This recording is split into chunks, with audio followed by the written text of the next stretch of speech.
Welcome in. It is day 39 and you're speaking to the Meeples Champion. Today I'm bringing in yet again another Kickstarter that I backed many years ago.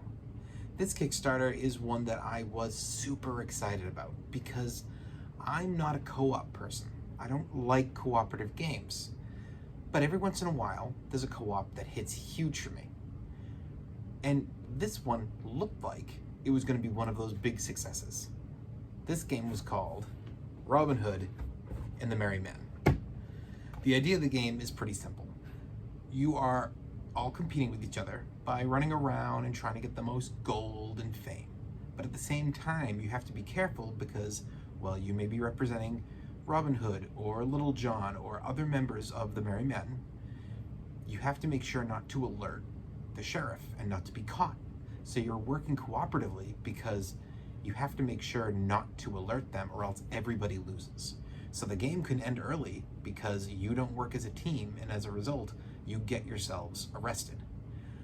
But if you don't get arrested, the winner is not the team, it is the individual who got the most loot through the game.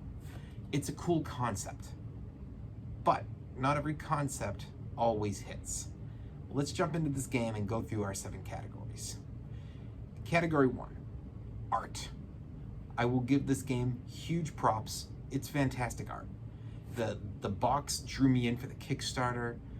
When I went through and I was following the events and they were updating us with the new cards and the new pieces of the board, I thought everything looked really good, and I really do think they did a good job on their art. It sells the theme of Robin Hood, it sells the feel of being in the town, of trying to prevent the sheriff from getting to you. I really think that the art is hugely good on this. Thumbs up all the way. Step 2, components. The components are, without question, top-notch. You are talking about a lot of different wooden pieces, really intricately made. You know, you're dealing with your fencing, you're dealing with traps, you're dealing with your different characters, which are not only the individual characters are made, but then they're painted really well. You're dealing with lots of different cards, shiny backed, really nice board. It's great components. They did a very good job on that. Thumbs up yet again. Third one is price. Double checked. To get this, I had to invest $70. It's expensive. It's a lot of money. I went and checked on Amazon. It's still going for $64.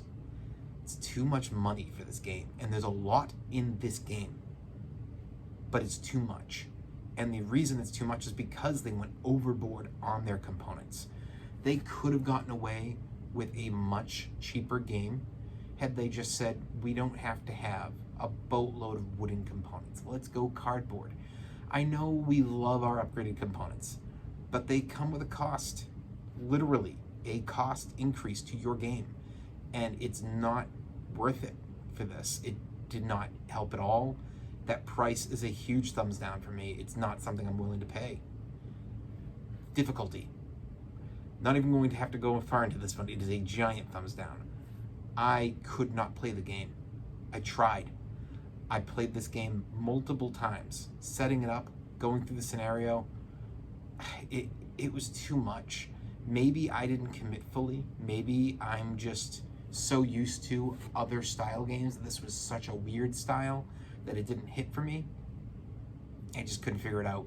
I did not like the difficulty. I thought this was extremely hard for new players, extremely hard for young players, extremely hard for experienced players like myself. Maybe it was because it was so different from other stuff, but I couldn't figure it out. It was a giant fail. I did not like the game because of its difficulty range.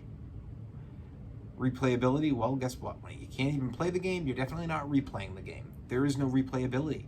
You can't get this to a table. I haven't even tried in years. I'm not interested in playing it again. I'm yet again getting ready for another bazaar that I'm going to be going to, and it's going to be at the table, and I'm going to be trying to sell it. I loved this game for the concept, but it failed for me on so many levels.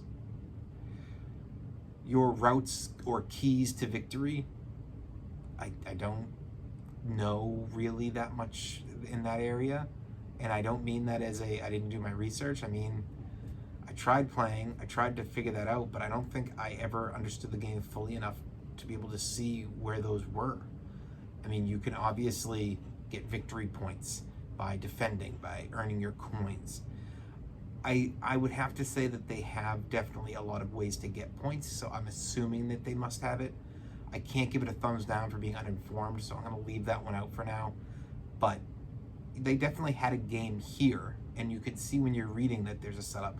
There's just that functionality of actually fully completing the game and then doing it various times and then seeing those routes to victory, seeing those keys to victory, seeing that there are actual viable options, not just I can get points by doing this, but the idea of you actually can win by doing that.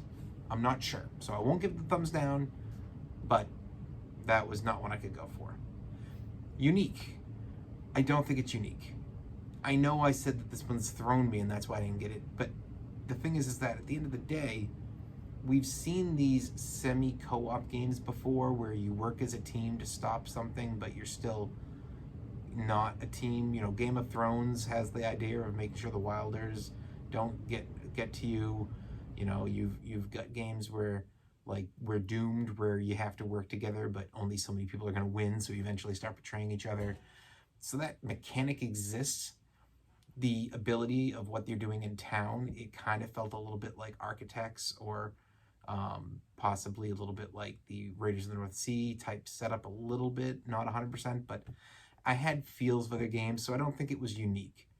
So at the end of the day, what did I think about the game? I think it was a big fail. I think there's a reason why I haven't really seen this game in stores. It's never been available at a Barnes & Noble, at a Target. I've never seen it in almost any store I can think of for a regular board game store. Maybe when it first came out, and maybe you see one copy on occasion because somebody still has it because nobody bought it. But I don't think this is widely out there. I think it's not widely out there specifically because they didn't do a great job of either fully building the game to make it easy to understand or doing a good job on their rule set. I'm not sure where it failed, but it's not one I can recommend. I think that nobody should put this in their collection, and that if you have a chance to play, and you have a chance to play with somebody who says they have it, they've played it, and they enjoy it, okay, that's your in.